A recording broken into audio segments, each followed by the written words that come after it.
بسم اللہ الرحمن الرحیم۔ قربانی کے مسائل سے متعلق آج ارادہ ہوا کہ ان مسائل سے متعلق ایک کلپ ریکارڈ کروا دیا جائے اور لوگوں کو قربانی کے بیسک مسائل بتائے جائیں۔ لوگ بہت زیادہ جو سوالات پوچھتے ہیں تو اس پہ میں نے کچھ اشارے لکھ لیے اپنے سامنے تاکہ جو سوال بہت زیادہ پوچھے جاتے ہیں میں ان کے بارے میں ریکارڈ کروا دوں۔ تو میں انشاءاللہ یہ جو قربانی ہے اس کے بالکل شروع سے لے کے آخر تک ترتیب سے کوشش کرتا ہوں کہ مسائل بیان کروں، اور جو مسائل بہت زیادہ پوچھے جاتے ہیں اللہ تعالیٰ سے دعا ہے کہ وہ سارے آ جائیں۔ تو پہلا سب سے بڑا مسئلہ یہ ہے کہ قربانی واجب کس پر ہے۔ قربانی واجب کس پر ہے؟ لم سم عوام کی سہولت کے لیے ایک نصاب بیان کرتا ہوں جو علماء بتاتے ہیں۔ 52.5 تولہ چاندی تقریباً 45 سے 50 ہزار یا 55 ہزار، یہ آج کل ریٹ چل رہے ہیں، آپ دیکھ لیجیے گا نیٹ پر۔ تو اتنی مالیت کا کسی کے پاس سونا ہو یا چاندی ہو یا تجارتی مال ہو، تجارتی مال کہتے ہیں وہ سامان جو بیچنے کے لیے آپ نے خریدا ہے، یا کیش رقم ہو، یا یہ کہ ضرورت سے زائد سامان، ضرورت سے زائد سامان کہتے ہیں وہ سامان جو پورے سال بھی استعمال نہ ہوتا ہو۔ تو ایسی کوئی چیز اگر آپ کے پاس اتنی مالیت کی پڑی ہوئی ہے، یا ایک نہیں 2-4 چیزیں مل کے اتنی مالیت کو پہنچ جاتی ہیں، یعنی خلاصہ یہ نکلا کہ آپ کے جو استعمال میں آنے والی چیزوں کے علاوہ آپ کے پاس اتنی مالیت کی مال موجود ہے، اور ضروری خرچے اس میں سے نکال دیں، قرضے نکال دیں، وہ سب نکال کے بھی اتنے پیسے آپ کے پاس بچتے ہیں 50 55 60 ہزار تک، تو پھر آپ پر قربانی واجب ہے۔ یہ بہت مختصر بتا رہا ہوں کیونکہ اگر میں اس کی نصاب کی ڈیٹیل میں گیا تو پورا کلپ اسی میں نکل جائے گا۔ تو لم سم ایک بتا رہا ہوں آپ کو کہ اتنا اماؤنٹ کسی کے پاس ہو تو اس پر قربانی واجب ہے۔ پھر بھی سمجھ میں نہ آئے تو اس بارے میں میرے دوسرے کلپ یوٹیوب پہ آپ کو مل جائیں گے، یا دوسرے علماء سے آپ تفصیل پوچھ لیں، وہ انشاءاللہ آپ کو ڈیٹیل بتا دیں گے، کیونکہ نصاب میں اگر میں زیادہ ڈیٹیل میں گیا تو بہت ہی لمبی بات ہو جائے گی پھر۔ تو اس پر قربانی واجب ہے۔ بڑا مسئلہ یہاں پر ایک یہ اٹھایا جاتا ہے کہ کیا گھر کا سربراہ اگر قربانی کر لے تو سب کی طرف سے کافی ہو جائے گی، یا جو بھی صاحب نصاب ہے جس میں بھی استطاعت ہے اس پر الگ سے قربانی واجب ہے؟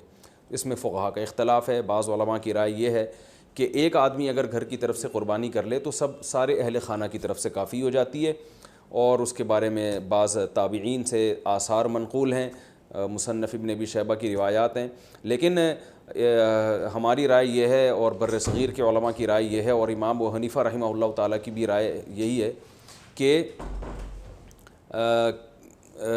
کہ ہر شخص پر الگ سے قربانی واجب ہے اگر وہ صاحب نصاب ہے۔ اور اس کی 2 دلیلیں بہت مضبوط ہیں۔ سب سے مضبوط دلیل رسول اللہ صلی اللہ علیہ وسلم کی حدیث ہے، من وجد سعة لأن يضحي فلم يضحي فلا يقربن مصلانا۔ آپ صلی اللہ علیہ وسلم نے فرمایا جس کے پاس قربانی کی طاقت تھی اور اس نے قربانی نہیں کی تو وہ ہماری عیدگاہ کے قریب بھی نہ پھٹکے۔ تو اس سے پتہ چلتا ہے کہ جس کے پاس بھی اس طاقت ہے، تو اس میں یہ نہیں ہے کہ گھر کا سربراہ سب کی طرف سے کرے گا، تو یہ جو ہے ایسا نہیں ہے، بلکہ صاف الفاظ ہیں حدیث کے کہ جس کے پاس بھی استطاعت ہے تو وہ اس پر قربانی اس کو کرنی پڑے گی۔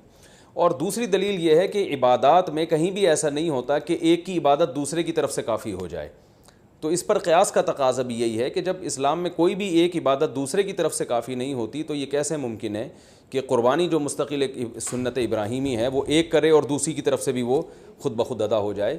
تو یہ اس کا بھی تقاضا ہے۔ بعض حضرات یہ دلیل دیتے ہیں کہ حضرت ابو بکر اور عمر رضی اللہ عنہما قربانی نہیں کرتے تھے۔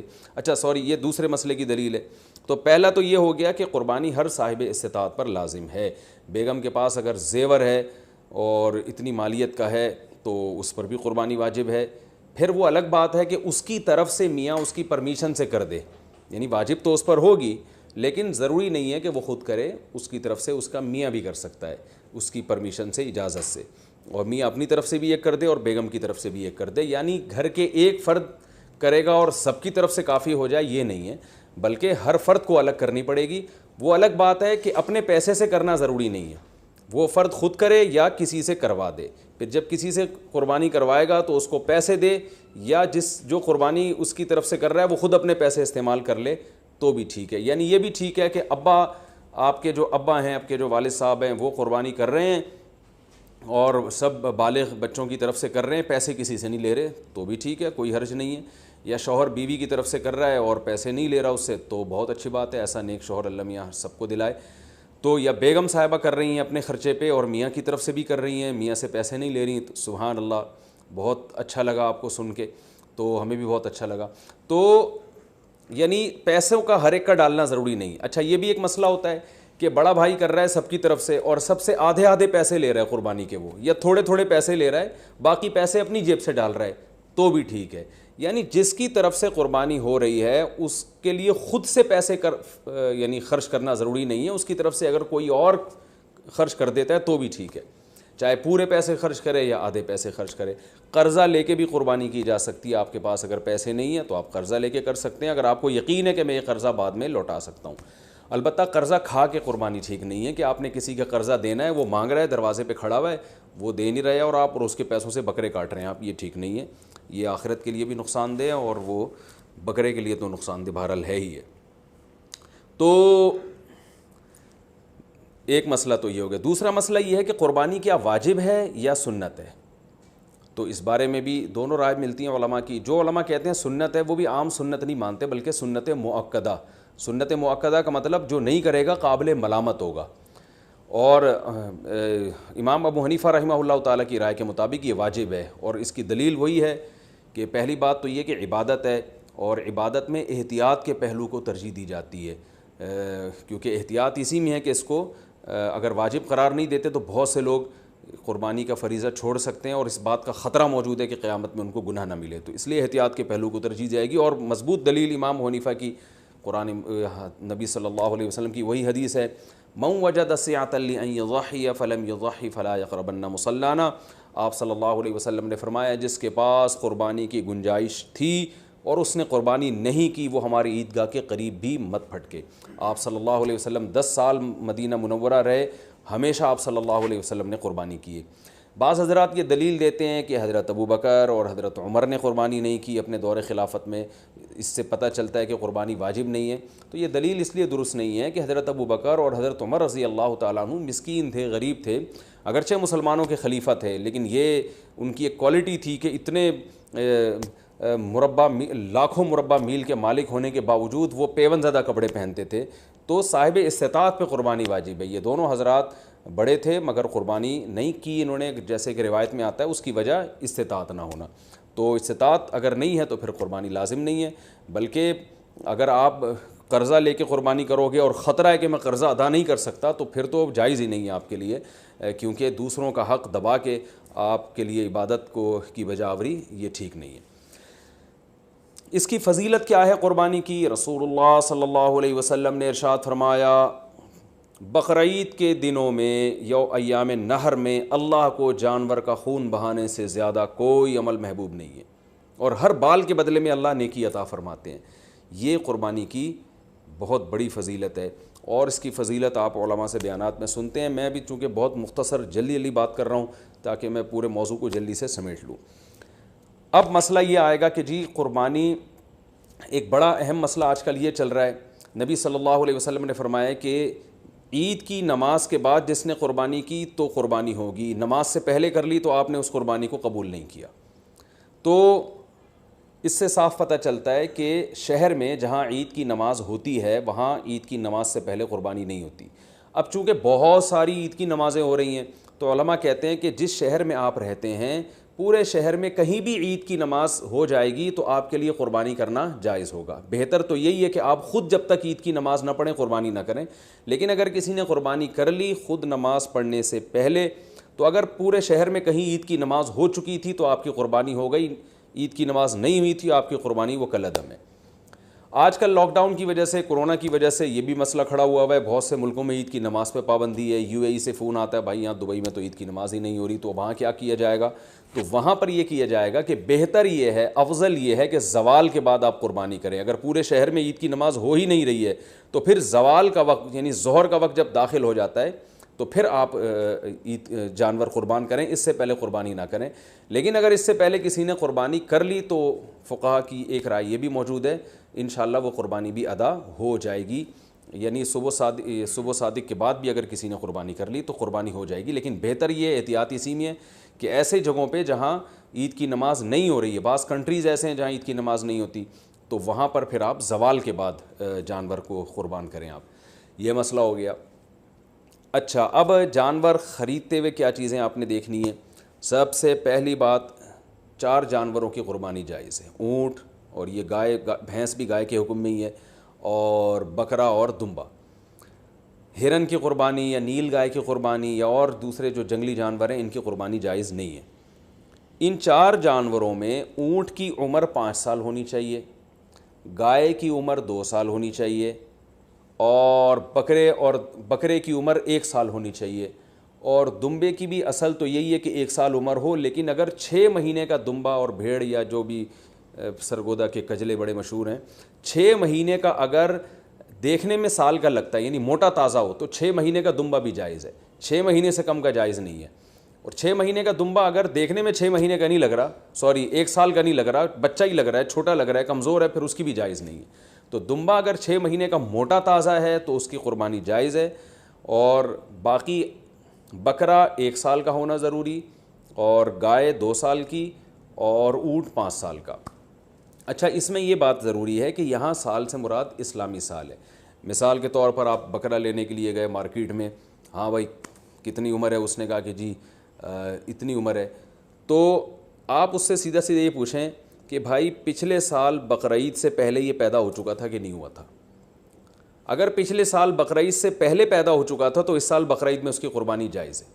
بلکہ پچھلے سال اگر بقرعید والے دن پیدا ہوا تھا تو اس سال بقرعید والے دن جب وہ ٹائم گزرے گا تو اس ٹائم میں بھی اس کی قربانی جائز ہو جائے گی، کیونکہ پورا سال اسلامی سال گزر چکا ہے. دانتوں کا اعتبار نہیں ہے، یاد رکھیں. لوگ دانت کو زیادہ فوکس کر رہے تھے، 2 دانت ہے کہ 4 دانت ہے کہ کھیرا ہے، تو دانت کا اعتبار نہیں ہے. اصل حکم ہے جانور کی عمر کا، کہ گائے 2 سال ہو، اور 2 سال میں یاد رکھیں دانت پورے، جو ماہرین ہیں نا جو بچھڑے پالتے ہیں وہ کہتے ہیں 2 سال میں دانت نکلتے نہیں ہیں، 2 سال پورے ہونے کے بعد نکلنا شروع ہوتے ہیں. تو اگر آپ کو کسی جانور کے بارے میں یقین ہے کہ اس کی عمر 2 سال ہو چکی ہے تو آپ اس کی قربانی کر سکتے ہیں بچھڑے کی، چاہے وہ کھیرا ہی کیوں نہ ہو. البتہ مارکیٹ میں لوگوں کو پتہ نہیں چلتا، جھوٹ بہت چلتا ہے، تو اس لیے لوگ دانت دیکھتے ہیں، کیونکہ دانت اگر نکلے ہوئے ہوں 2 دانت ہیں تو اس کا یقین ہوتا ہے کہ 2 سال سے اوپر کا ہی ہے. تو اس لیے لوگ دانتوں کو فوکس کر رہے ہوتے ہیں کہ سامنے والے کا پتہ نہیں ہوتا کہ سچ کہہ رہا ہے کہ جھوٹ کہہ رہا ہے. لیکن اگر آپ کو سامنے والے کی بات پر اعتماد آ جائے اور وہ یقین دلا دے آپ کو کہ بھئی یہ 2 سال کا بچھڑا ہے، تو پھر بے شک کھیرا بھی ہو تو آپ اس کی قربانی کر سکتے ہیں. اور بکرا اگر 1 سال کا ہو چکا ہے، یقین ہو گیا آپ کو، کسی بھی طرح سے یقین ہو گیا، تو پھر بے شک کھیرا بھی ہو اس کی قربانی بھی آپ کر سکتے ہیں. یہ تو ہو گیا جی جانور کی عمر کے بارے میں.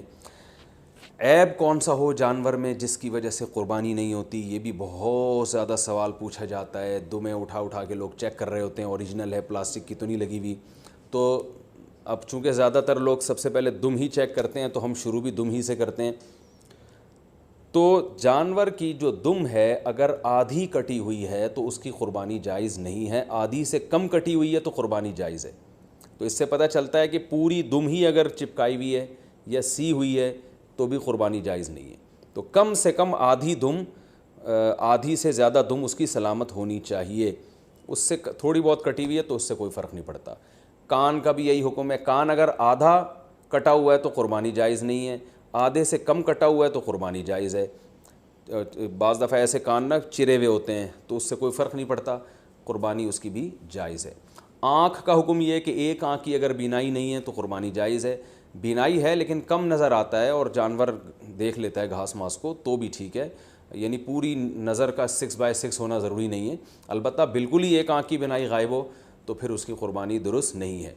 لنگڑا پن اتنا ہو اگر جانور میں کہ وہ بیچارہ لنگڑے پن کی وجہ سے آپ اس کو ذبح کرنے جہاں لے جانا چاہتے ہیں نا وہاں تک بھی نہیں جا سکتا، پہیے لگا کے دھکا دینا پڑ رہا ہے آپ کو اس کو، تو پھر تو قربانی جائز نہیں ہے. تھوڑا بہت لنگڑاتا ہو لیکن چل لیتا ہو تو قربانی ایسے جانور کی جائز ہے. یہ ہو گیا جانور کے عیب کے بارے میں. خارشی جانور ہو، خارش زدہ جانور، تو اگر خارش اتنی ہے کہ اسکن سے اس کے گوشت کے اندر تک وہ اثرات پہنچے ہوئے ہیں اور اس کی وجہ سے بہت زیادہ لاغر ہو کے ہڈیوں کا ڈھانچہ بن گیا ہے تو ایسی قربانی، ایسے جانور کی قربانی جائز نہیں ہے. لیکن اگر ایسی خارش ہے اس جانور کو تو اس سے کوئی فرق نہیں پڑتا. آج کل انسانوں کو آپ کو پتہ ہے اتنی خارش ہے، تو جانوروں میں ہو گئی تو کیا مسئلہ ہو گیا اس سے. سینگ کے بارے میں بھی لوگ بہت سوال پوچھتے ہیں کہ جانور کا سینگ کٹا ہوا ٹوٹا ہوا تو قربانی جائز ہے یا نہیں. بالکل جائز ہے. آج کل تو جانور کے پیدائشی سینگ ہی گھس دیے جاتے ہیں تو وہ جائز ہے. البتہ جانور کا سینگ اگر ٹوٹ گیا چوٹ لگنے سے اور ایسا ٹوٹا کہ جڑ سے اکھڑ کے نا اس کے دماغ ہل جاتا ہے پھر، تو ایسے جانور کی قربانی پھر جائز نہیں ہے۔ لیکن اس طرح ہوتا نہیں ہے، کوئی حادثہ ہو جائے تو پھر تو ہوتا ہے جانور کے ساتھ، نارملی ایسا ہوتا نہیں ہے۔ تو اس لیے منڈی سے جب آپ جانور خریدا کریں تو سینگوں پہ زیادہ غور نہ کیا کریں، تمیز سے جانور لے لیا کریں آپ، ٹھیک ہے، اس میں زیادہ وہمی بننے کی ضرورت نہیں ہے۔ خصی جانور کی قربانی بھی جائز ہے، اور بعض لوگ اس کو صحیح نہیں سمجھتے، لیکن صحیح حدیث سے ثابت ہے، آپ صلی اللہ علیہ وسلم نے خصی جانور کی قربانی بھی کی ہے۔ اچھا، دودھ والے جانور کی قربانی بھی جائز ہے، لیکن اس کا دودھ پینا جائز نہیں ہے۔ ہاں، جب جانور ذبح ہو گیا تو پھر جانور کے ہر آپ جو ہے گوشت سے بھی فائدہ اٹھا سکتے ہیں، دودھ سے بھی فائدہ اٹھا سکتے ہیں۔ تو اگر آپ نے جانور قربانی والے جانور جو ابھی ذبح نہیں ہوا اس کا دودھ آپ نے پیا تو دودھ نکالا تو صدقہ کرنا پڑے گا اس کو۔ اچھا، دوسری بات، حاملہ جانور کی قربانی، یعنی وہ گائے جس کے پیٹ میں بچہ ہو۔ یہ سوال بہت زیادہ پوچھا جاتا ہے۔ تو دیکھیں، اگر وہ گائے جس کے بالکل بچہ ہونے والا ہے، یعنی پورا بچہ بن چکا ہے، بچے کی ولادت کا وقت قریب ہے، تو بہتر یہ ہے کہ ایسے جانور کی قربانی نہ کی جائے، ناپسندیدہ ہے، لیکن جائز ہے، قربانی ادا ہو جائے گی، بہتر یہ ہے کہ نہ کی جائے۔ اور اگر گائے گابھن ہے اور وہ ابتدائی مرحلے میں وہ حمل ہے اس کے، تو پھر اس میں کوئی یعنی پھر بہتر بھی یہی، پھر اس میں کوئی حرج نہیں ہے، اس کی قربانی آپ کر سکتے ہیں۔ تو اگر آپ جانور لے کر آ گئے، بعد میں پتہ چلا کہ اس گائے کے پیٹ میں تو بچہ ہے، تو اب چونکہ لا چکے ہیں، واپس تو کرنا آپ کے لیے بہت مشکل ہے، منڈی میں کون لے کے جائے گا اس کو؟ کراچی کی منڈی کو دیکھ کے ہم تو مسائل بتاتے ہیں بھائی، یہاں تو کیچڑ اب بارش میں ماشاءاللہ اتنا ہو گیا ہے کہ لوگ کیچڑ میں تیرتے ہوئے جا رہے ہیں منڈی میں، تو اب وہ اس گابن گائے کو آپ لے کے کیسے جائیں گے؟ تو پھر کوئی حرج نہیں ہے، آپ اس گابن گائے کو بھی ذبح کر سکتے ہیں، کوئی حرج نہیں ہے اس میں۔ ہاں، اس میں سے بچہ جب نکلے تو وہ بچہ اگر زندہ ہو تو فوراً اس کو بھی ذبح کر دیں آپ، تو اس کا گوشت بھی حلال ہو جائے گا۔ اچھا، لوگ یہاں ایک سوال پوچھتے ہیں، اس معصوم بچے کا کیا قصور ہے؟ تو میں ان کو جواب دیتا ہوں کہ اس کی ماں کا بیچاری نے کون سے کبیرہ گناہ کیے ہیں جن کو آپ کاٹ رہے ہیں؟ تو جیسے بچہ معصوم ہے تو اس کی اماں بھی تو بیچاری معصوم ہے، تو اللہ نے ہمارے لیے ان جانوروں کو حلال کیا، ہم ان کا گوشت کھا سکتے ہیں، تو اس لیے ہم ذبح کر سکتے ہیں، وہ بچہ اس کے پیٹ میں ہو تو بھی کر سکتے ہیں۔ میں نے بتایا کہ بہتر نہیں ہے، لیکن بہرحال قربانی ادا ہو جائے گی اور گوشت بھی اس کا بالکل حلال ہوگا، اس میں ٹینشن لینے کی ضرورت نہیں ہے۔ تو یہ تو ہو گیا جی حاملہ جانور کے بارے میں۔ اچھا، جانور آپ منڈی سے لے کے آپ نے خریدا، بالکل سب سیٹ ماشاءاللہ فٹ فاٹ جانور تھا، آپ نے اس کو گاڑی میں چڑھایا، چڑھانے کے دوران اس کی ٹانگ وانگ ٹوٹ گئی اور وہ بیچارہ لنگڑا لولا ہو گیا، تو اس کو ذبح کر کے کھا لیں، وہ قربانی کے لائق اب نہیں رہا ہے، اس کی قربانی جائز نہیں ہوگی۔ یا اسی طرح گاڑی سے اتارتے ہوئے یا گھر میں جو ہے نا کھمبے سے باندھا اپنے اور جانور نے کوئی شرارت کی یا کچھ مسئلہ ہو گیا جس کی وجہ سے آنکھ چلی گئی اس کی، یا کوئی ایسا عیب پیدا ہو گیا جس کی وجہ سے قربانی جائز نہیں ہوتی، تو اب اس کی قربانی ہو نہیں سکتی، وہ آپ پھر قصائی کو بھی بیچ سکتے ہیں اور خود بھی گوشت کھا سکتے ہیں۔ البتہ جانور کو جب ذبح کرنے کے لیے گرایا جاتا ہے، اس دوران اگر جانور کے کوئی ہاتھ پاؤں ٹوٹ گئے یا کوئی اندھا ہو گیا بیچارہ یا کچھ مسئلہ ہو گیا تو بے فکر رہیں، پھر کوئی حرج نہیں ہے، کیونکہ گراتے یہ تو اللہ کا حکم ہے جانور کو گرا کے ذبح کرو، تو گرانے میں بعض دفعہ ایسا مسئلہ ہو جاتا ہے جس کی وجہ سے جانور میں کوئی عیب پیدا ہو جاتا ہے، تو ذبح کے دوران اگر کوئی عیب پیدا ہو گیا ہے تو بے فکر رہیں، اس سے کوئی فرق نہیں پڑتا، قربانی اس جانور کی حلال ہوگی۔ یہ تھا جانور کو گاڑی میں چڑھانا اور اتارنے سے متعلق۔ اچھا، ایک اہم مسئلہ یہ ہے، اب ہم آتے ہیں، میرا خیال ہے عیب والے مسائل تو کافی حد تک حل ہو چکے ہیں، اب ہم آتے ہیں جانور کو لٹانے، بلکہ اس سے پہلے کہ آپ جب جانور لے کر آئے تو بہت سے لوگوں کی نیت بدل جاتی ہے۔ آپ جانور لے کر آئے، بچھڑا، جب محلے والوں نے آ کے دیکھا تو کسی نے کوئی تعریف کرتا ہے، کوئی کہتا ہے یار یہ کیا اٹھا کے لے آئے آپ، ٹھیک ہے نا، تو اب آپ کا دل بدل گیا کہ یار پڑوسیوں کے یہاں تو بچھڑا ہے وہ تو بڑا ٹائٹ ہے، اب آپ کا دل چاہ رہا ہے کہ میں اس جانور کو چینج کروں۔ تو دیکھیں، اگر آپ نے جانور خریدتے ہوئے قربانی کی نیت سے نہیں خریدا، ویسے ہی خریدا تھا، بعد میں سوچا تھا کہ میں دیکھوں گا قربانی کرنی ہے کہ نہیں کرنی، تو آپ اس کو بیچ دیں، کچھ بھی کریں، کوئی حرج نہیں ہے۔ لیکن اگر آپ نے قربانی کی نیت سے خریدا تھا، جیسے کہ 99% لوگ بقرعید میں قربانی کی نیت ہی سے جانور خرید رہے ہوتے ہیں، گھر لانے کے بعد آپ کی نیت بدل گئی، یار وہ پڑوسی جو وسیم بھائی جو بچھڑا لے کر آئے ہیں نا، اس پہ الگ ہی نور برس رہا ہے، اور وہ ہمارے بچھڑے کے ساتھ جب کھڑا ہوتا ہے تو ہمارا بچھڑا تو احساس کمتری میں آئے نہ ہے، ہم احساس کمتری کے شکار ہوتے ہیں، تو اب آپ نے ارادہ کیا یہ بچھڑا آپ کسی کو پہنا دیں۔ تو بالکل جائز ہے. جیسے کسی نے آپ کو پہنایا تو آپ بھی کسی کو بچھڑا پہنا سکتے ہیں. تو لیکن پہنانے کے بعد ہوگا یہ کہ اگر اب آپ کو کرنا یہ پڑے گا کہ آپ جو بچھڑا لے کر آئے تھے یا بکرا لے کر آئے تھے، فار ایگزامپل وہ 1,00,000 کا تھا، آپ نے آگے بیچا 1,20,000 میں، اور اب نیا بچھڑا لائے دوبارہ 1,00,000 کا، تو یہ 20,000 کا جو پروفٹ ہے یہ آپ کے لیے جائز نہیں ہے، بلکہ یہ 20,000 کا پروفٹ آپ کو صدقہ کرنا پڑے گا. تو اس لیے جب پرانا جانور آپ بیچیں گے تو نیا جانور یا تو اس سے اسی کی قیمت کا ہو یا اس سے زیادہ کی قیمت کا. اس سے کم قیمت کا لے کر آ گئے تو پروفٹ آپ کو صدقہ کرنا پڑے گا. تو یہ ایک اہم بات ہے. بیچنا بالکل جائز ہے، اس میں کوئی حرج نہیں ہے. میں نے کہا جیسے کسی نے پہنایا تو آپ بھی پہنا سکتے ہیں، تو اس میں کوئی حرج نہیں، لیکن پروفٹ پھر آپ کے لیے حلال نہیں ہے، کیونکہ یہ قربانی کی نیت سے جب آپ نے یہ جانور خریدا ہے، جب آپ نے قربانی کرنے کی نیت سے خرید لیا تو اب اس میں پروفٹ کمانا آپ کے لیے جائز نہیں رہا. آپ بچھڑا لے کر آئے، پورا بچھڑا اپنے لیے لے کر آئے آپ قربانی کی نیت سے، تو یہاں آپ نے ارادہ کیا، محلے والے آ گئے، وسیم بھائی نے کہا یار ایک حصہ ہمیں بھی دے دو یار ایک حصہ، تو آپ کا ارادہ بدل گیا، آپ نے کہا چل بھائی، تو آپ اس میں سے حصے بھی دوسروں کو دے سکتے ہیں، اس میں بھی کوئی حرج نہیں ہے. تو یہ بھی جائز ہے آپ کے لیے کہ اس جانور میں آپ سب کو شریک کر لیں. تو یہ ضروری نہیں ہے کہ آپ نے اپنے لیے گائے خریدی تو اب وہ پوری گائے آپ کے اپنے، ایک حصہ بھی آپ اپنا اس میں رکھ سکتے ہیں، 6 حصے دوسروں کو دے سکتے ہیں. ایک اہم بات یہ بھی ہو گئی. دوسری ایک اہم بات یہ ہے کہ آج میرے پاس عصر کے بعد ایک بندہ آیا، میں بچھڑا لایا تھا، صبح جب میں نے دیکھا تو اس کا انتقال ہو گیا. ان کی ورڈنگ یہی تھی، انتقال ہو گیا. میں نے کہا انتقال تو آدمیوں کے ہوتے ہیں، جانوروں کی تو موت واقع ہوتی ہے بھائی. خیر اس کا انتقال ہو گیا تو مالدار آدمی جس پر قربانی واجب تھی، اگر اس کا جانور بقرعید سے پہلے مر جائے تو اس پر لازم ہے کہ وہ دوبارہ قربانی کرے. ہاں دوبارہ قربانی میں یہ ضروری نہیں ہے کہ جتنا مہنگا پہلا جانور تھا اتنا ہی دوسرا بھی ہو، نہ سستا جانور بھی کیا جا سکتا ہے، کیونکہ اب آپ پروفٹ نہیں کما رہے اس پہ، تو اس لیے وہ تو اللہ نے ہی اس کو اٹھا لیا پہلے. تو اس جانور کو ذبح کر کے مرنے سے پہلے گوشت کھا لیں یا قصائی کو بیچ دیں، اور جو آپ نیا جانور لے کر آئیں گے وہ یعنی وہ بیچ اس لیے دیں یا گوشت اس لیے تاکہ وہ اس نے بھی گوشت ہی یعنی گوشت کے طور پر ہی قصائی نے بھی استعمال کرنا ہے اس کو. تو جانور اگر مر گیا، آپ نیا جانور اگر لے کر آئے ہیں تو نئے جانور میں یہ ضروری نہیں ہے کہ پہلے والے جانور سے وہ مہنگا ہو، وہ سستا بھی لا سکتے ہیں. آپ پوری بچھڑا لے کر آئے تھے تو اب کوئی بات نہیں، ایک دمبا کر لیں چھوٹا موٹا آپ، تو یہ ضروری نہیں ہے کہ اتنا ہی مہنگا ہو. وہ اگر جانور مر جائے تو بس آپ نے ایک واجب اپنے ذمے سے پورا کرنا ہے، تو وہ سستا جانور بھی کر سکتے ہیں.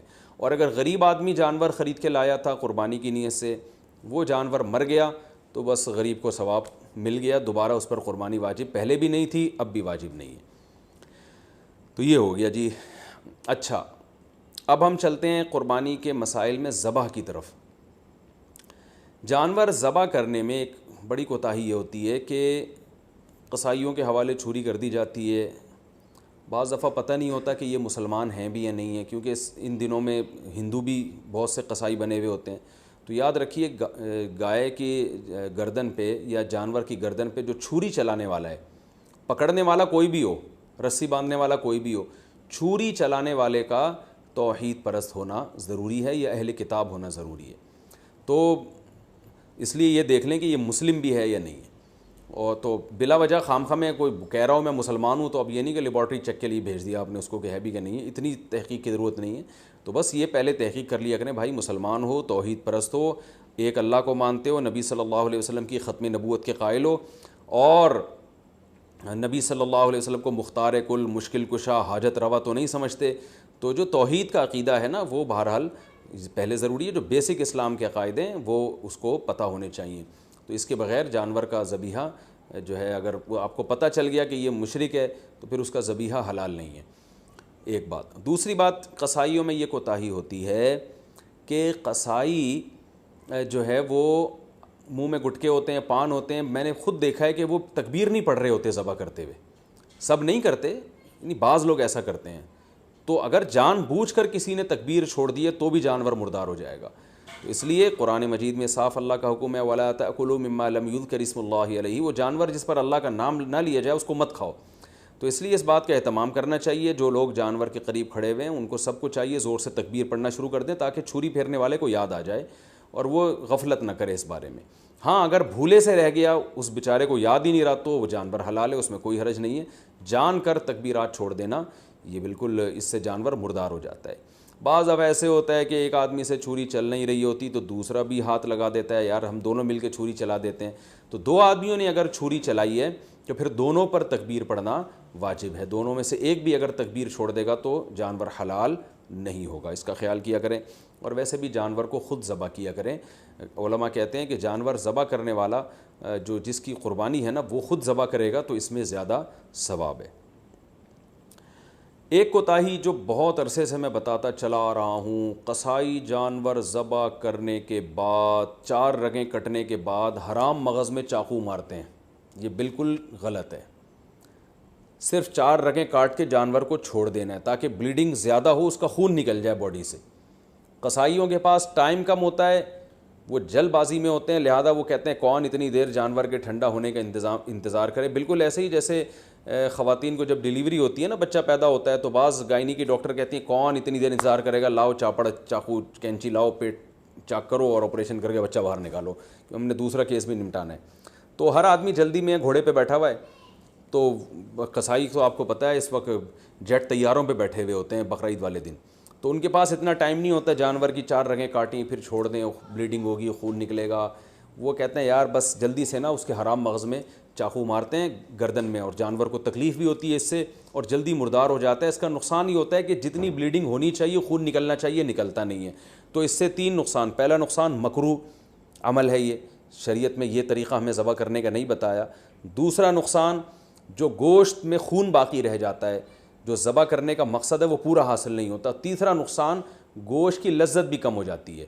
اور چوتھا ایک اور نقصان, گوشت میں جو بیماریاں ہیں آپ کو پتہ ہے بلڈ کی وجہ سے ہوتی ہیں, کہ بلڈ اگر گوشت میں رہ جائے تو اس میں بیماریاں بھی رہ جاتی ہیں. اگر خون اچھی طرح نکل جائے تو گوشت بیماریوں سے بھی صاف ہو جاتا ہے. تو یہ 4 فائدے ہیں جن کی وجہ سے آپ قصائی کو مجبور کیا کریں کہ بھائی ذرا تھوڑی دیر جو ہے نا صبر کرو. اور اگر پھر بھی صبر نہیں کرتا تو جس کھونٹے سے آپ نے گائے کو باندھا تھا, جیسے ہی جانور ذبح ہو فوراً جو جتنے آدمی جانور پہ تھے وہ سارے جانور کو چھوڑ کے قصائی پہ آ جائیں اور اس کھونٹے سے اس کو باندھ دیں تاکہ جانور آرام سے خود سے ٹھنڈا ہو جائے. یہ بھی کرتے ہیں کہ جانور ٹھنڈا ہوا نہیں ہوتا کھال اتارنا شروع کر دیتے ہیں اس کی, تو یہ بھی غلط ہے. لیکن اگر ایسے جو وہ قصائی جو پکڑائی میں نہیں آ رہا, اگر آپ نے اس کو کھونٹوں سے باندھ دیا تو انشاءاللہ یہ تمام ٹینشنیں آپ کی حل ہو جائیں گی. قصائی حضرات ناراض ہوتے ہیں میری ان باتوں سے, بھائی میں آپ کے بارے میں بات ہی نہیں کر رہا, میں ان قصائیوں کے بارے میں بات کر رہا ہوں جو شرافت سے کنٹرول میں آ نہیں رہے. تو آپ تو ماشاءاللہ اچھے لوگ ہیں جو میرا بیان سن رہے ہیں, آپ تو جانور کی 4 رگیں کاٹیں گے, اس کے بعد آپ آرام سے بیٹھ جائیں گے یا دوسرے جانور کو گرانے کی فکر میں لگ جائیں گے, اور یہ جب اس کی بلیڈنگ ہو جائے گی اچھی طرح سے تو ٹھنڈا ہو جائے گا, تو پھر آپ اس کا گوشت کاٹیں گے اور کھال اتاریں گے آپ اس کی. تو آپ کے بارے میں بات کر نہیں رہا, میں ان قصائیوں کے بارے میں بات کر رہا ہوں جو جلد باز ہیں. اچھا بھائی, اب مسئلہ یہ ہے کہ گوشت کی تقسیم میں تول کے گوشت تقسیم کرنا ضروری ہے. خوب اچھی طرح سمجھ لیں, گوشت سودی اموال میں سے ہے, لہذا گوشت کے جب 7 حصے ہوں گے تو تول کے ہوں گے. یہ خوب سمجھ لیں. لوگ کہتے ہیں ہم راضی ہیں, تو راضی ہونے کا مسئلہ نہیں ہے, یہ سودی اموال میں سے ہے. اب میں اس کی ڈیٹیل میں جاؤں گا تو یہ کلپ بہت زیادہ لمبا ہو جائے گا, تو اس لیے بس علماء کی بات پر اعتماد کر لیں. اس کو تول کے تقسیم کرنا واجب ہے. اگر تول کے تقسیم سے بچنا چاہیں تو 60 ڈھیریاں بنا کر 7 میں کلیجی ملا دیں, تو پھر تول کے تقسیم کرنا واجب نہیں رہے گا. اس کے دلائل کیا ہیں یہ کسی اور وقت انشاءاللہ بیان کروں گا. تو اور پھر بھی احتیاط اسی میں ہے کہ تولیں بھی اور کلیجی بھی ملا دیں 7 ڈھیریوں میں, تاکہ اگر تول میں گڑبڑ ہو گئی ہو تو کلیجی اس کے جو ادھر اگر تھوڑا سا گوشت زیادہ چلا گیا تو اس کے مقابلے میں ادھر کلیجی آ جائے, تو سود سے بچت ہو جائے گی. وہ لوگ کہتے ہیں پتہ نہیں کس قسم کی باتیں کر رہے ہیں, وہ انشاءاللہ بعد میں ڈیٹیل میں اس مسئلے کو سمجھا دوں گا, بلکہ پہلے سمجھا بھی چکا ہوں کئی دفعہ کہ سودی اموال میں عقل نہیں چلتی ہے. جب شریعت نے برابری کا حکم دیا تو بس برابری ہے. تو گوشت بھی سودی اموال میں سے ایک مال ہے. جیسے 10 روپے دے کے کوئی 11 روپے نہیں لے سکتا نا, تو اسی طرح گوشت میں بھی ایسا ہی ہے. تو یہ اس کا خیال کرنا چاہیے. اچھا, قربانی کے حصے داروں میں اگر کوئی شخص حرام آمدن والا شریک ہو گیا تو سب کی قربانی برباد ہو جائے گی, اس لیے اس کا بھی اہتمام کرنا چاہیے. اجتماعی قربانی میں اعلان لکھ کے لگانا چاہیے کہ بھائی حرام آمدن والے شرکت نہ کریں, یا پہلے سے سیٹ اپ بنانا چاہیے کہ ایک الگ سے ایسی گائے ہو جو صرف حرام آمدن والوں کا اس میں حصہ ہو, تاکہ اس میں قربانی ہو ہی نہیں, وہ گوشت ذبح کر کے ویسے ہی غریبوں میں بانٹ دیا جائے. بعض مدارس میں اس کا اہتمام کیا جاتا ہے کہ وہ پہلے سے جو ہے نا کچھ حصے ایسے انہوں نے رکھے ہوئے ہوتے ہیں. تو لیکن اگر آپ گھر کی گائے لائے ہیں یا ویسے کسی گائے میں حصہ لے رہے ہیں اور اس میں کوئی حرام آمدن والا آ گیا, لیکن اگر آپ کو پہلے سے پتہ نہیں ہے تو پھر شریعت نے ہمیں بلا وجہ کے تجسس کا حکم نہیں دیا. یہ ایک آدمی زبان سے کہہ رہا ہے میں حلال کماتا ہوں, بس اس کی زبان پر اعتماد کرنا ہمارے لیے کافی ہے. اب آپ نے کہیں اجتماعی قربانی میں حصہ لیا, اب یہ نہیں کہ آپ اپنی گائے کے بارے میں تحقیقات کرتے پھرنے اس میں حرام تو ہے کہ نہیں ہے. وہ گناہ پھر انہی لوگوں پر ہوگا جنہوں نے اجتماعی قربانی کا انتظام کیا ہے. اگر انہوں نے خود سے جان کر کسی حرام والے کو شامل کر دیا تو وہ گناہ گار ہوں گے. تو آپ کو اگر جب تک پتہ نہیں ہے تو شریعت میں یہی حکم ہے, اب ہمو ما ابہم اللہ, جس چیز کو اللہ نے واضح نہیں کیا ہے تو ہم اچھا گمان ہی رکھیں گے اس میں. اچھا, یہ قربانی کا گوشت غیر مسلموں کو دینا بالکل جائز ہے, اس میں کوئی حرج نہیں ہے, غیر مسلم کو بھی دے سکتے ہیں. گوشت جب آپ کے ہاں آئے تو آپ بہتر یہ ہے کہ اس کے 3 حصے کر دیں, ایک غریبوں کے لیے, ایک رشتہ داروں کے لیے اور ایک اپنے لیے. رشتہ داروں کا مطلب یہ ہوتا ہے کہ جو دعوتیں آپ کرتے ہیں وہ بھی رشتہ داروں ہی میں آتی ہے, تو اس لیے آج کل یہ بھی ٹھیک ہے کہ 1/3 صدقہ کر دیں, 2/3 گھر میں رکھ لیں جس میں آپ دعوتیں بھی ہو رہی ہیں, اس میں خود بھی کھا رہے ہیں. اور علماء نے بیان کیا بھائی جس کی اولاد زیادہ ہے, اہل و عیال زیادہ ہیں, اور تو وہ اگر پورا گوشت بھی گھر میں رکھ لے تو بھی ٹھیک ہے, اس لیے کہ اپنی اولاد کا, اپنے بچوں کا حق پہلے ہے. کیونکہ وہ اگر دمبا بیچارے نے ذبح کیا اور وہ 1/3 صدقہ کر دے گا تو 8-10 بچے, تو پھر وہ میرا خیال ہے وہ غریب آدمی کے بچے, تو پھر تو پورے سال بیچاروں کو گوشت نہیں ملتا. تو ایسے غریب آدمی کے لیے حکم یہ ہے کہ وہ پھر پورا گوشت بھی رکھ لے, یہ زیادہ بہتر ہے اس کے لیے. اور 1/3 گوشت صدقہ کرنا یہ بھی مستحب عمل ہے, کوئی فرض واجب نہیں ہے, لیکن بہرحال اس پہ عمل کرنا چاہیے. کیونکہ قرآن مجید میں اللہ تعالیٰ کا ارشاد ہے کہ اطعم القانع والمعتر, کہ خود بھی کھاؤ اور کلو منہا, خود بھی اس میں سے کھاؤ اور محتاجوں کو بھی اس میں سے کھلاؤ. خود بھی کھانا چاہیے, محتاجوں کو بھی کھلانا چاہیے. ایصال ثواب کے لیے قربانی, ابا اماں کی طرف سے قربانی, جو مرحوم ہے, دادا نانی کی طرف سے قربانی, یہ بالکل جائز ہے, اس میں کوئی حرج نہیں ہے. بعض صحابہ سے بھی ثابت ہے اور رسول اللہ صلی اللہ علیہ وسلم سے بھی ثابت ہے کہ آپ نے 2 مینڈے ذبح کی, ایک اپنے لیے اور ایک اپنی امت کے لیے. تو پتہ چلا کہ یہ قربانی اپنے لیے بھی ہو سکتی ہے اور اپنے علاوہ کسی اور کے لیے بھی ہو سکتی ہے. وہ کسی اور کوئی بھی ہو سکتا ہے, نبی صلی اللہ علیہ وسلم بھی ہو سکتے ہیں, آپ کے والدین بھی ہو سکتے ہیں, تو کوئی بھی ہو سکتا ہے. لیکن جب آپ کسی اور کے لیے قربانی کر رہے ہیں تو یا تو وہ دنیا سے جا چکا ہوگا یا وہ زندہ ہوگا.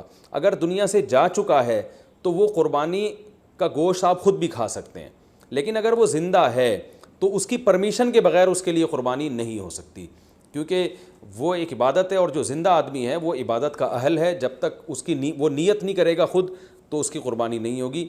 تو وہ اس کی نیت کے لیے ضروری ہے کہ اس کو کم از کم اطلاع ضرور دی جائے اور وہ اس پہ راضی ہو, چاہے وہ زبان سے اجازت دے دے یا دل سے ویسے ہی راضی ہو, یعنی آپ کو پتہ چل جائے کہ یہ راضی ہے اس پر, تو بھی ٹھیک ہے. اگر کسی نے وصیت کی تھی کہ میرے مرنے کے بعد میرے لیے قربانی کرنا اور مال چھوڑ کر گیا ہے وہ قربانی کا, تو پھر اس کی قربانی میں سے بھی گوشت کھانا جائز نہیں ہے, وہ قربانی بھی آپ کو وہ سارا گوشت صدقہ کرنا پڑے گا. اچھا بھائی, ایک مسئلہ یہ بھی ہے کہ قربانی کسی نے نہیں کی اور بعد میں خیال آیا کاش میں قربانی کر لیتا, تو یاد رکھیں بقرعید کے 3 دن جب گزر جائیں گے تو اس کے بعد قربانی اب جائز, یعنی اب قربانی جائز نہیں ہوگی, کیونکہ وہ 3 دن گزر گئے, قربانی کا ٹائم ختم ہو گیا. اب آپ نے اگر جانور ذبح کیا تو اس کا سارا گوشت آپ صدقہ کر دیں, اور بہتر یہی ہے کہ جانور کی قیمت صدقہ کریں آپ, کیونکہ اب قربانی کا ٹائم چلا گیا. تو اس لیے بقرعید کے 3 دنوں, پھر وہ اگلے سال بقرعید میں بھی نہیں ہو سکتی قضا اس کی, تو بس بقرعید کے 3 دن کے اندر اندر تو جانور ذبح کرنا ہے. اگر آپ نے ذبح نہیں کیا اور آپ پر قربانی واجب تھی, آپ سے غلطی ہوئی ہے, تو اب 3 دنوں کے بعد آپ نے کیا کرنا ہے, اس جانور کا یعنی اس جانور کی قیمت آپ صدقہ کر دیں. اب جو ہے وہ قربانی کا ٹائم چلا گیا. اور یہ بھی یاد رکھیں, اس پر بہت مضبوط دلائل ہیں کہ قربانی کے صرف 3 دن ہیں. اس پر میں کلپ ریکارڈ کروا چکا ہوں, صحابہ تابعین کے آثار ہیں, احادیث ہیں کہ صرف 3 دن قربانی جائز ہے, چوتھے دن قربانی جائز نہیں ہے. بہت ساری روایات ہیں اس پر صحابہ کرام کی, تقریباً اجماع ہے اس کے اوپر کہ چوتھے دن قربانی جائز نہیں ہے. اور جو چوتھے دن والی حدیث ہے وہ بالاتفاق ضعیف ہے. تو اس لیے اپنے اہم ترین عبادت کو آپ ضائع نہ کریں, جو اللہ نے ہمیں 3 دن بتائے ہیں اسی میں قربانی کریں, اور وہ اتنے دن ہیں کہ ہمیں چوتھے دن کی طرف جانے کی ضرورت بھی نہیں ہے.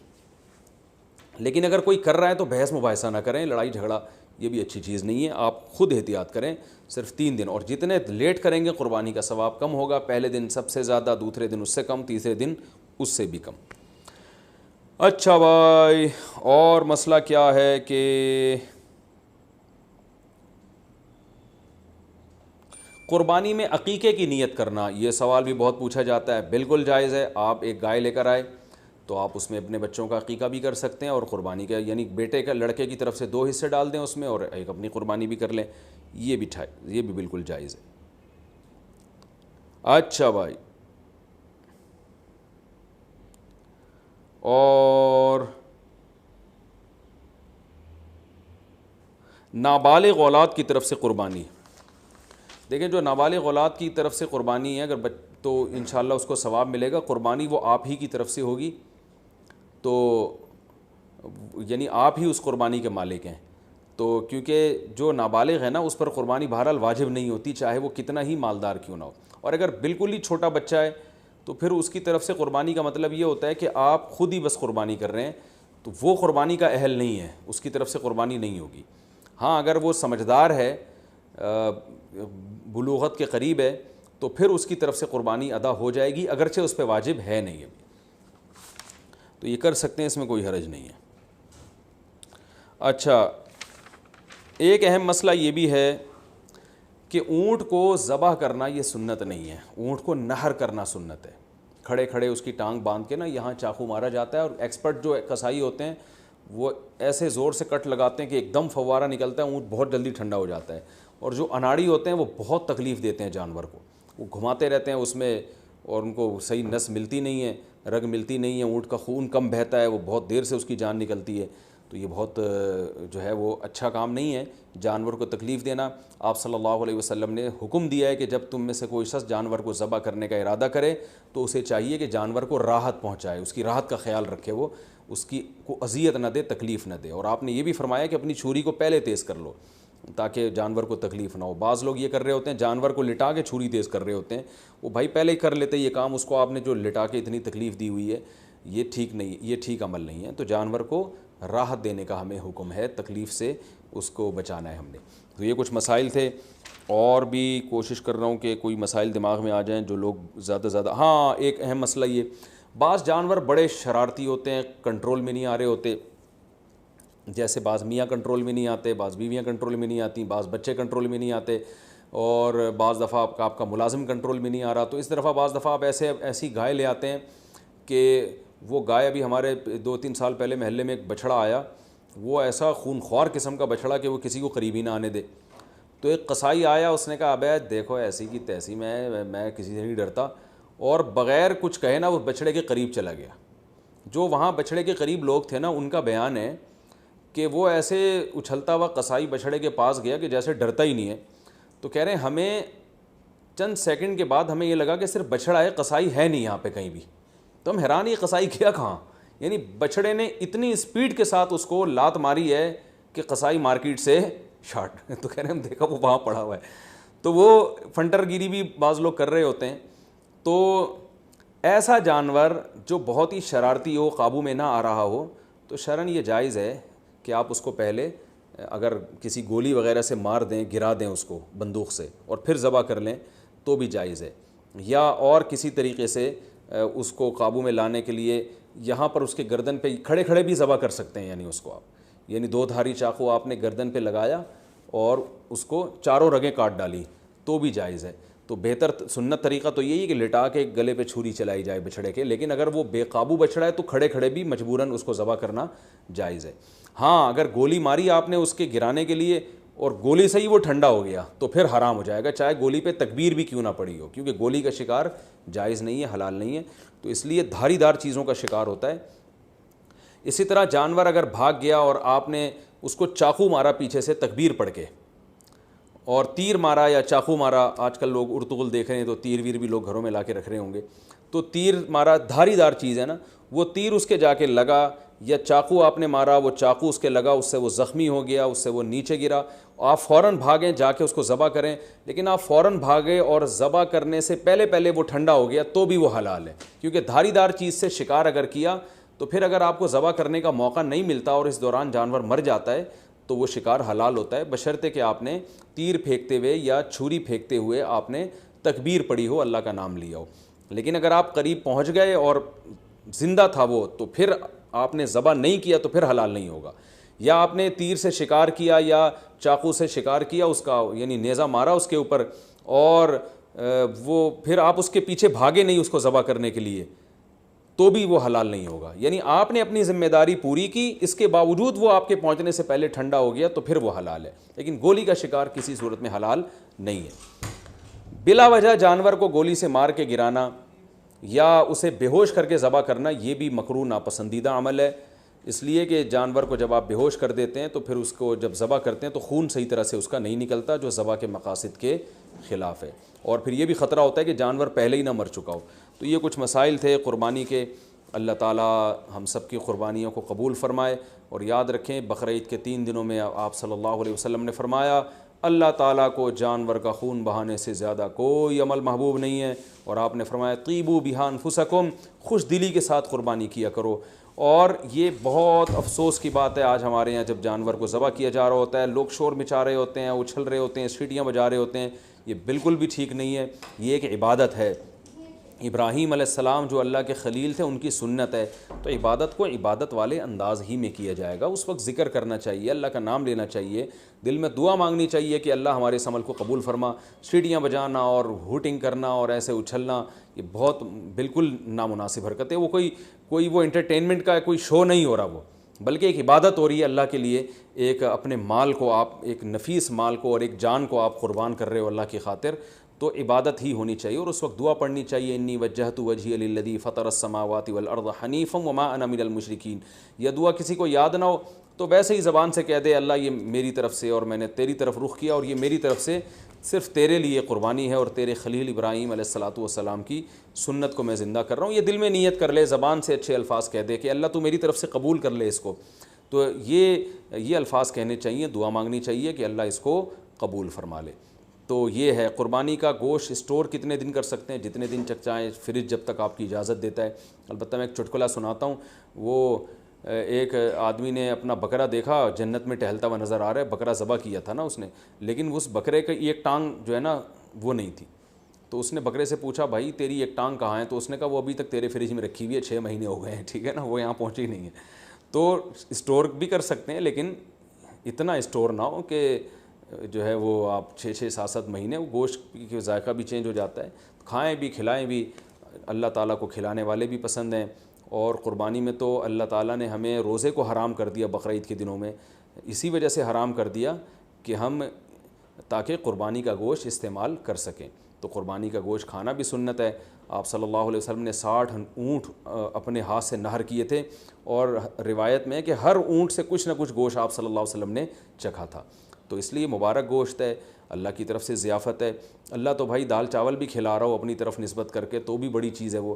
اللہ ہمیں گوشت کھلا رہا ہے تو یہ وہ گوشت نہیں ہے جو پورے سال ہم کھاتے ہیں, یہ وہ گوشت ہے جو صرف 3 دن اللہ اپنی طرف سے ہمیں اپنی طرف نسبت کر کے ضیافت کرتا ہے کہ میری طرف سے یہ تمہاری ضیافت ہے. تو بڑی مبارک چیز ہے. اللہ تعالی ہم سب کو سمجھنے کی, عمل کرنے کی توفیق عطا فرمائے. وما علینا الا البلاغ. ایک اور مسئلہ رہ گیا کہ قصائی کو گوشت اجرت کے طور پہ دینا جائز نہیں ہے. قصائی کو الگ سے اجرت دیں. گوشت ویسے ہی جب بیٹھا ہو تو کھانا وانا گوشت پکا کے کھلا سکتے ہیں, سب کھا رہے ہوتے ہیں تو وہ بھی کھا سکتا ہے. لیکن گوشت جو الگ سے قصائی لوگ سائڈوں پہ نکال لیتے ہیں, پٹ کا گوشت الگ کر دیا, چانپیں ادھر کر دیں, بہت ہاتھ گھوم رہے ہوتے ہیں بعض قصائیوں کے, تو ان کو منع کریں اس عمل سے. اور خاص طور پہ جو مشترک جانور ہے حصوں والا, اس میں تو یہ عمل اور بھی برا ہے. اللہ تعالیٰ عمل کی توفیق عطا فرمائے. وما علینا الا البلاغ.